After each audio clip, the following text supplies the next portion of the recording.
Nós somos muito habituados a ouvir a expressão que a vida é um mistério.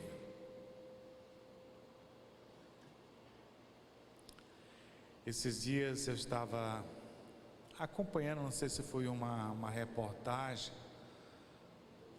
sobre os rios, e a pessoa dizia que assim como a vida é cheia de surpresa, pode ser comparada a um rio tortuoso, que em cada dobra surge novidades.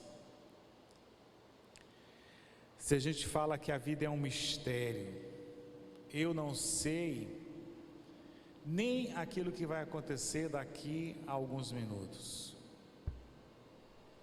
Eu não consigo entender nem a minha própria vida, nem a vida daqueles que estão próximos de mim. Portanto, a vida realmente é um grande mistério. E em cada esquina da vida vem novidades que nos assustam e que jamais poderíamos esperar.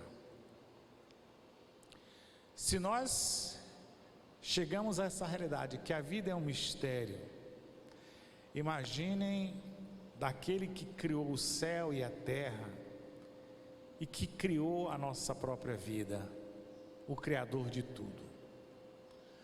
A igreja quer convidar seus fiéis nesse final de semana a fazer uma reflexão sobre os mistérios da nossa fé. Celebramos hoje a festa da Santíssima Trindade, o dogma central da nossa fé. Para muitas das religiões, esse dogma é incompreensível. Do ponto de vista da ciência e humana, é claro que será sempre um mistério. Nós aprendemos desde cedo, desde criança, o mistério da nossa fé, invocando a Santíssima Trindade. Em nome do Pai, do Filho, do Espírito Santo. Essa é aquilo que nós aprendemos desde os nossos primeiros passos, que os nossos pais. Então, professar a fé de que Deus é Pai, de que Deus é Filho e de que Deus é Espírito Santo é realmente um dos grandes mistérios da nossa fé. Não é a igreja que revela esse mistério, até porque a palavra de Deus diz que nós somos incapazes, não sois capazes de compreender agora todos os mistérios. Então não é a igreja com seus teólogos no magistério que chegou a essa conclusão de dizer que Deus é Pai, que Deus é Filho e que Deus é Espírito Santo. É o próprio Deus que se revela, que se manifesta. A nossa capacidade humana e intelectual é muito pequena. Se nós não conseguimos entender nem os mistérios da nossa própria vida, como poderíamos ter a pretensão de compreender os mistérios de Deus? Então Deus, sabendo das nossas limitações, Ele vai, ao longo da história da salvação, se revelando. O que é se revelar? Vai se manifestando aquilo que Ele é. No Antigo Testamento, a primeira revelação de Deus é que Ele é maior do que todos os deuses.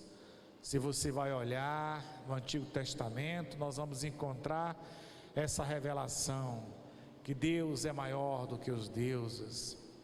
Depois nós temos o segundo momento dessa revelação de que Deus não é só o maior, Ele é o único Deus, sobre o céu e sobre a terra.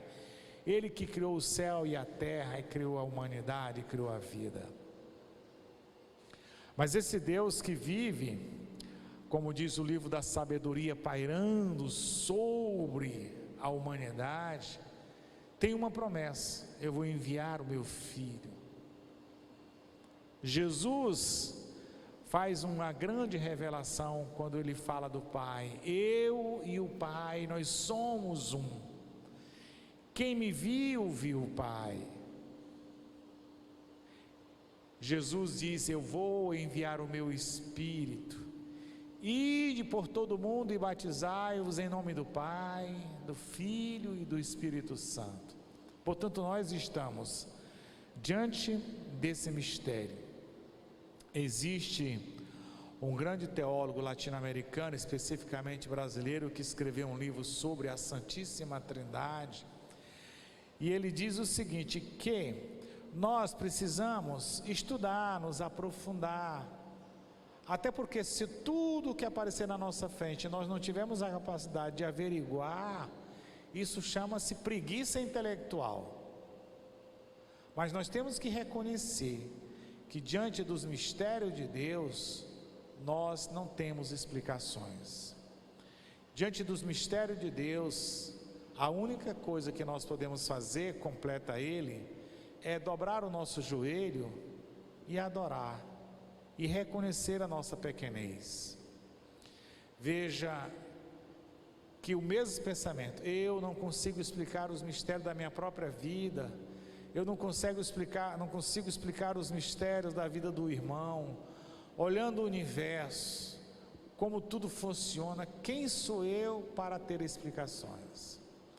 Nós entramos quase que em choque com a ciência, quando a ciência diz, ou melhor, quando a ciência tem a pretensão de tudo explicar. A ciência diz que tudo pode ser explicado. Quando não existe uma explicação, é porque não existe. Para nós, não. Quando nós não conseguimos explicar, nós reconhecemos as nossas limitações. Não é porque eu não explico que não existe.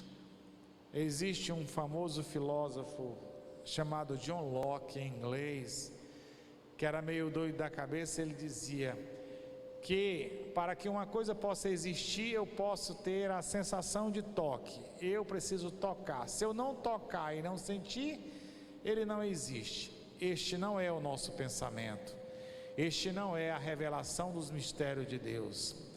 Deus existe. Eu não posso tocar, mas eu posso sentir em tudo aquilo que me circunda.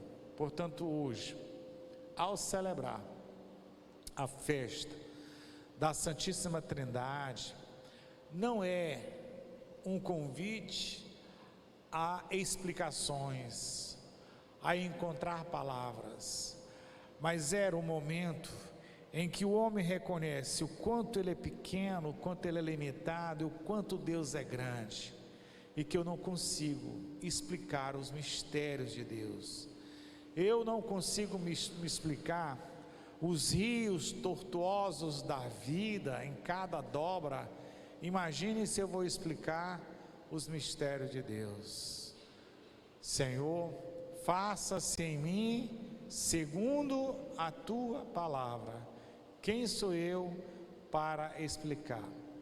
Quando nós falamos da ciência, a gente fala assim, que a ciência explica o relógio, a ciência explica como funciona o carro. Então, aquele carro é domínio de quem explica. Deus não está sobre o domínio humano, Deus está acima de nossas capacidades.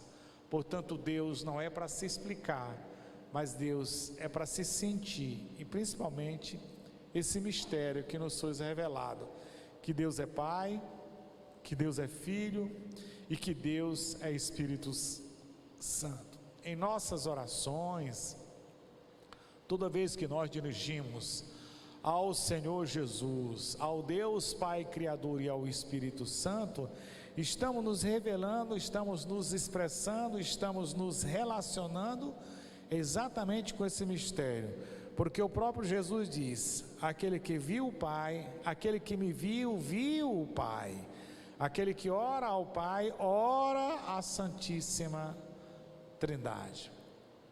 Hoje, deixando palavras e palavras de lado, argumentos e argumentos, cabe somente a cada um de nós dizer, A vida é um mistério e eu me coloco diante desse mistério de Deus na minha pequenez.